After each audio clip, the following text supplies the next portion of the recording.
now me and Jimmy are up here. You're good, hit the start button.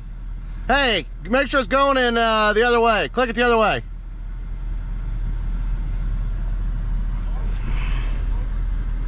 Yeah. Wait a minute. Reverse. All right, start it.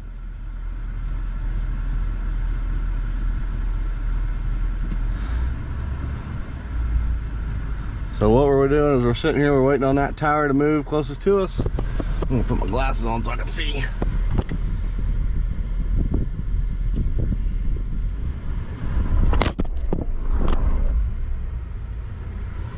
Maybe.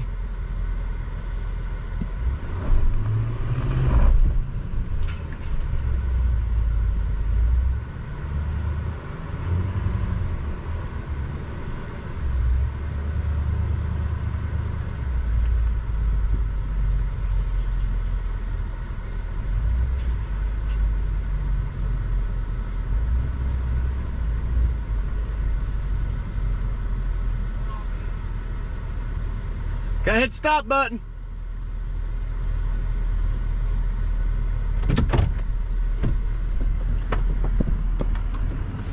Oh. Well, we got one tire off the ground, 2 tires off the ground. That's the accomplishment there, Jimmy. Oh, how I hate global systems. So this system here, we farm on both sides of this road.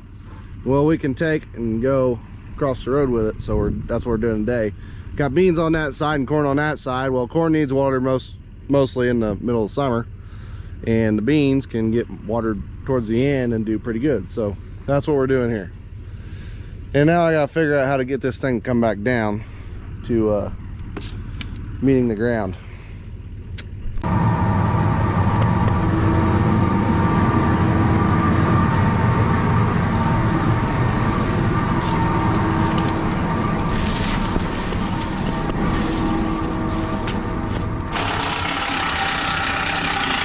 Ways to go.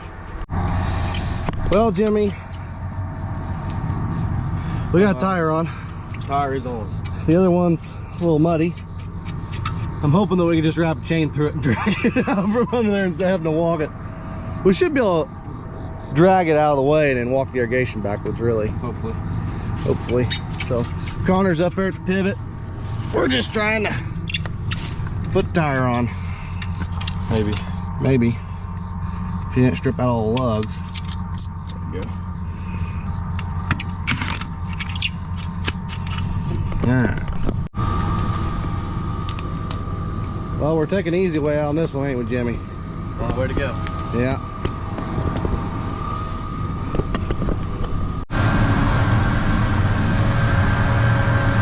Now, would you have rather walked it out here or done this? This is better.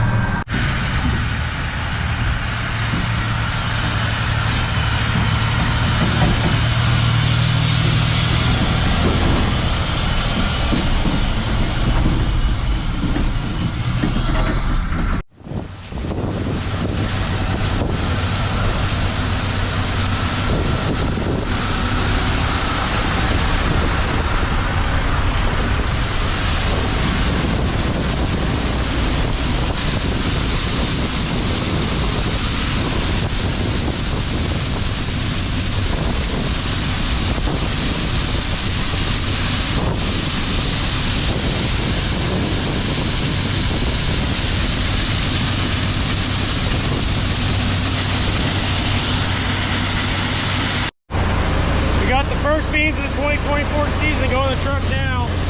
And Jimmy in the grain cart. And actually the X9. But first of many loads of the season. Let's go. Well, I guess at some point here I'm gonna have to do my first initial harvest video. Anyways, me and Jimmy have been just mowing down the beans this year. We got me in the X9 1000, Dad's in the X9 1100.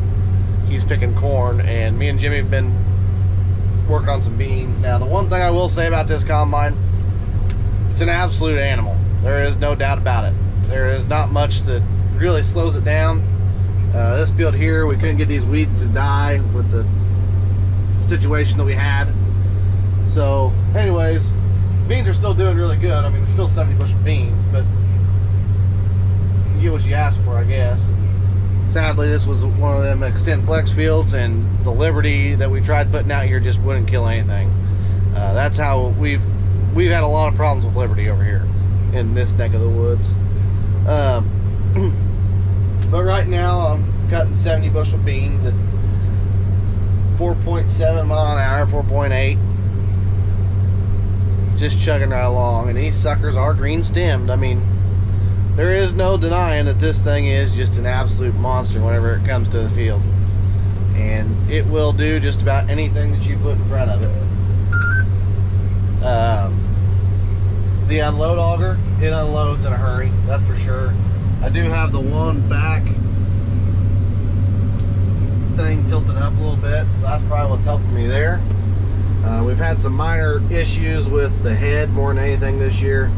I haven't had too many problems, but I mean, me and Jimmy have already been over a little bit, over 1,000 acres, and we already had to flip the chopper knives. Now that is a common problem on the X9s, I guess, is what they have told us. They have a fix for it. They say it's an airflow issue. So they have a fix for it, and I'm just waiting on Sloan's to get it for me is really all that I'm waiting on.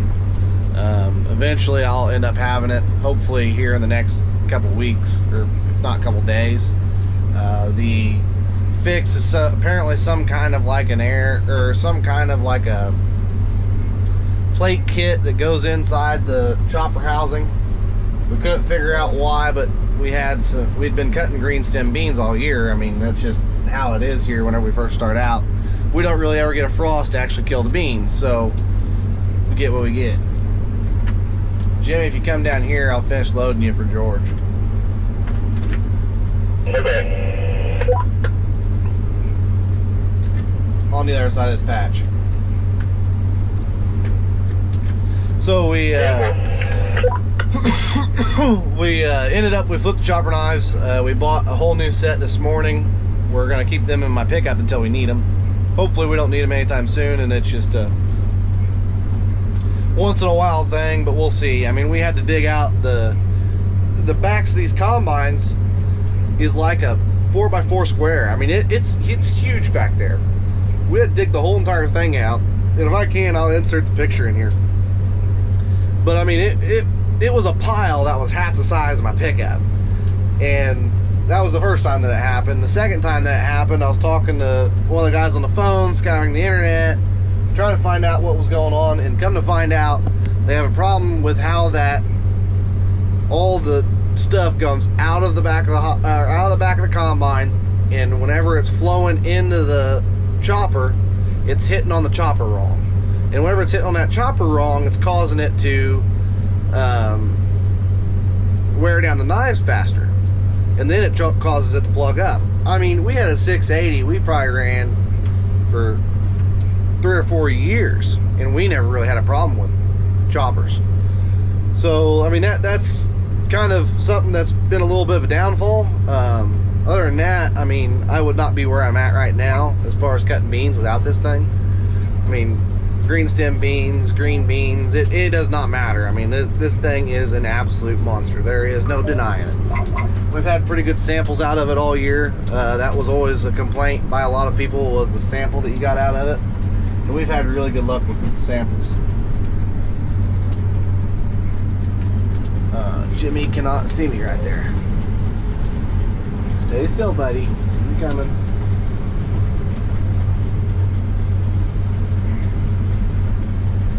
No, I did not just drive through a ditch. But that's always been one of the main concerns that a lot of people have said about these combines, is they don't get a good enough, clean enough sample for them.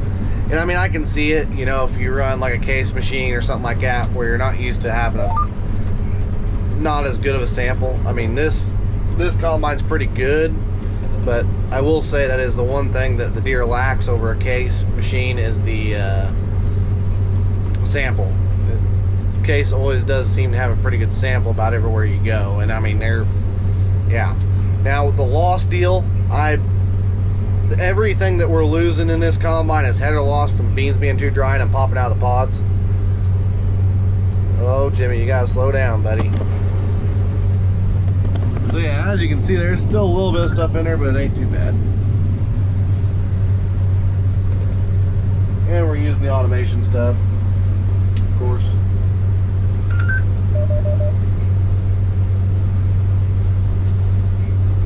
But I am thoroughly impressed with this machine. There is no doubt about it. It does everything they said it would do and more. I mean, this thing's a monster. I mean, there's been days where I've cranked on average 2,200 bushel an hour out of it, and that's pretty impressive for a combine,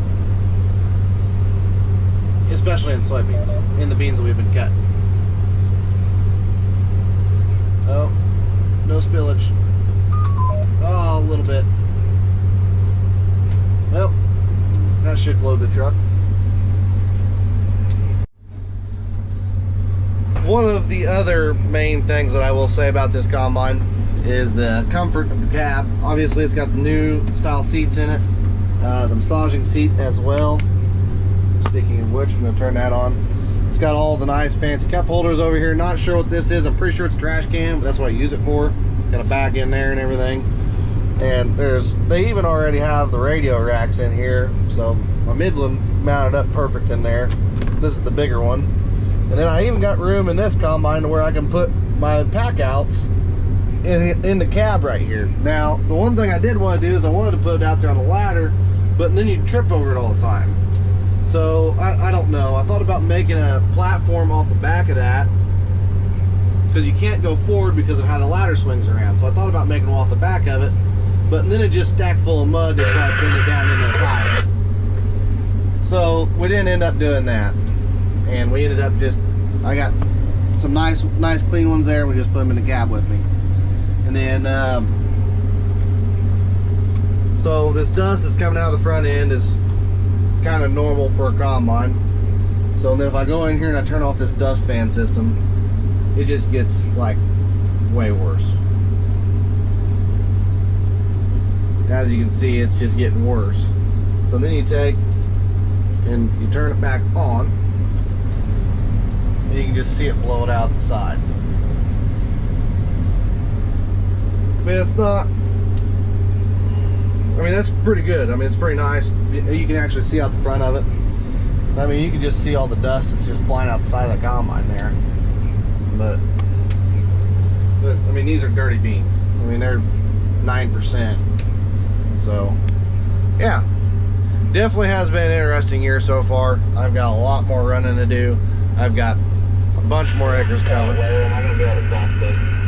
And that's Ross. I can hear Ross talking. But yeah, we're hammering away. Oh, well, my sample got a little dirty on me. So hopefully what this thing theoretically should do, and as you can tell, it's changing stuff as we go here. If it'll, oh, that's why it won't. So as you can see here, well, that one was an auto too. This one's an auto.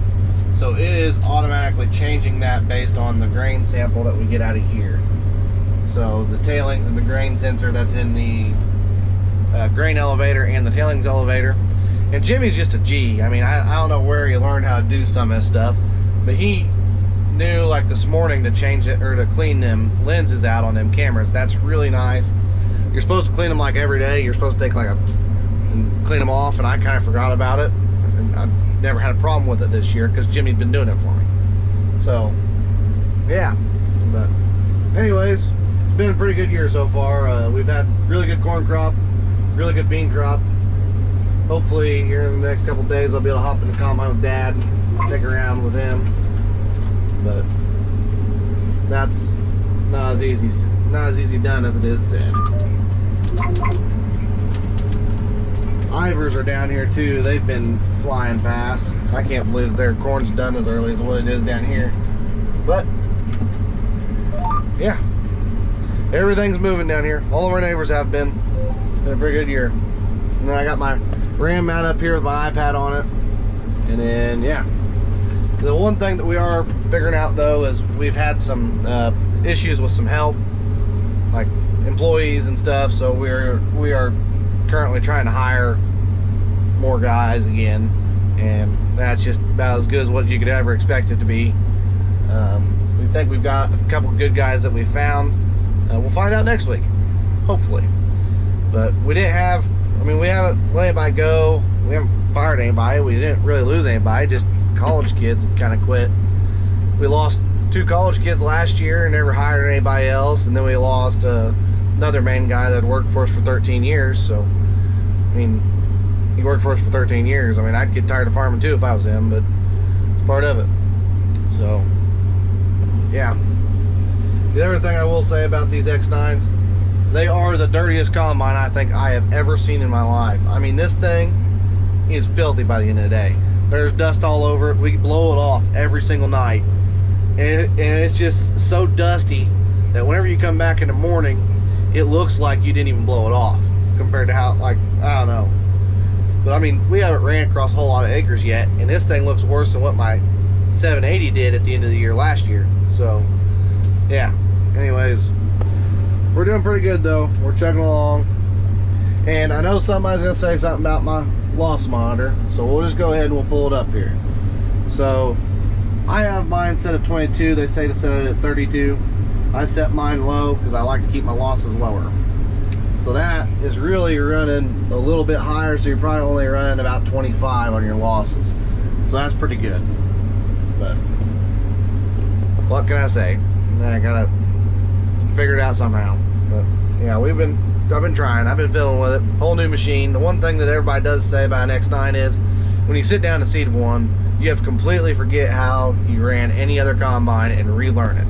And whenever they said that, they was not lying. I mean, that's the truth. You get in an X9 and you're running a twin rotor. So, you know, usually with a 780 we'd run like 580 on the rotor speed. Now we're running 800. We used to run on the Chafer, we was running like 14, 15. Now we're running 19 and sieve is at 6. And used to on the 780s, if the sieve was at 6, you'd fill your tailings, and we ain't filling tailings. So yeah, it's pretty impressive. Really impressive machine.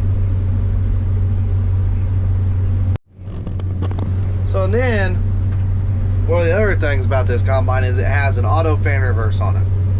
So every once in a while, the fan will reverse on its own. Now, you'll be sitting here going across the field, and all of a sudden you're sitting there and you're like freaking out. Like, I'm used to it now, but at first I was freaking out because I thought like I was plugging the combine or something like that. And I'm not actually plugging the combine, it's actually just reversing the fan. And after a while you get used to it, and still every once in a while you'll look at the screen, you'll be like, what's going on? And that's what it is. But yeah, it's a little sketchy at the first time or two, and after that it's not too bad. But I will say that we do need a bigger grain cart. I think what we really need to get is like a 1500, another unreferred 1500, which the green or the red one that Dad uses is 1300. We really need to have 2 1500s, and I think we'd be about set. But Jimmy's up there taking pictures. Can you blame him though? Maybe he'll take a good side view one or something.